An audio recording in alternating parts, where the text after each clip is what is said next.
Go ahead. You miss 100% of the shots you don't take, said by Wayne the Great One Gretzky. Greatness cannot be achieved by anyone, but it can be achieved by everyone. I've lived a season of hockey, played, watched, studied, and it has grown to be a part of my life. The culture of hockey has taken over the world, and I'm here to inform you how.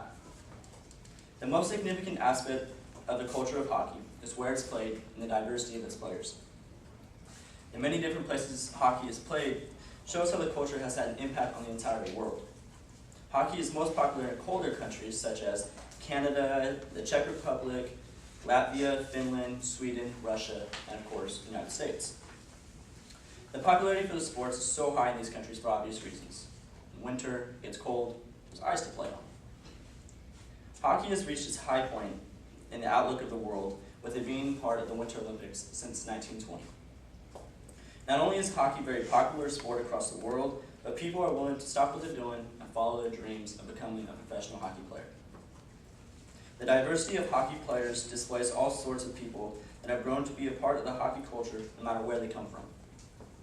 Players from all over the world come to the United States to play in the National Hockey League, also known as the NHL. The NHL is considered one of the four major sports along with, it's one of the four major sports in North America along with basketball, baseball, football, according to Sports Illustrated. And it could be described as reaching the ultimate goal. According to Alan H., PhD from University of Montauk, Canada, over 500,000 players from other countries than the United States are registered hockey players in the world. The world is full of people who do things they love. Hockey has become a way of thousands of people across the world. Don't be afraid of where you come from, or your background is not as acceptable as others.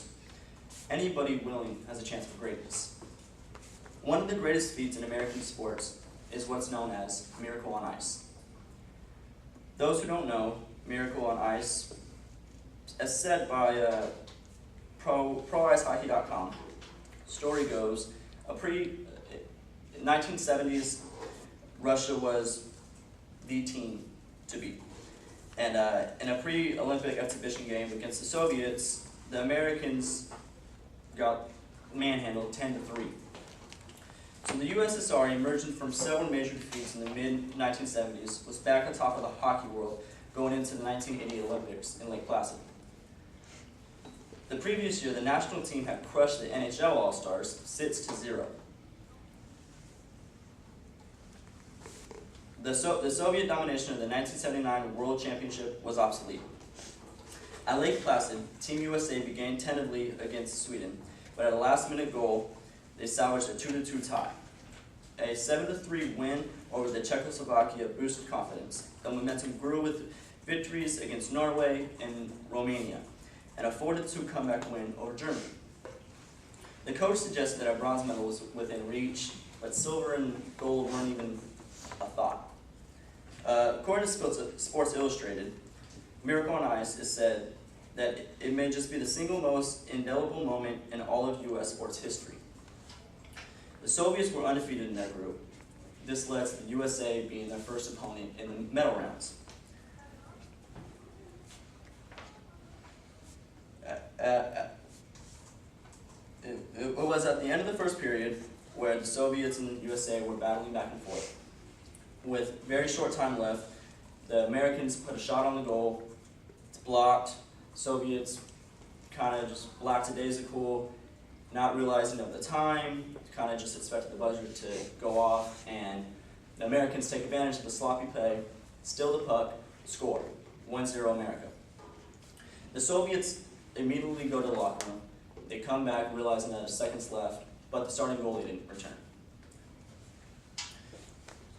The starting goalie didn't return. So in the second period, the Soviets come back with a vengeance.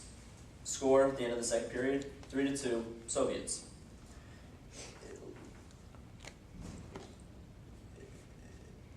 It was then that the USA tied it in the third period, 3-3.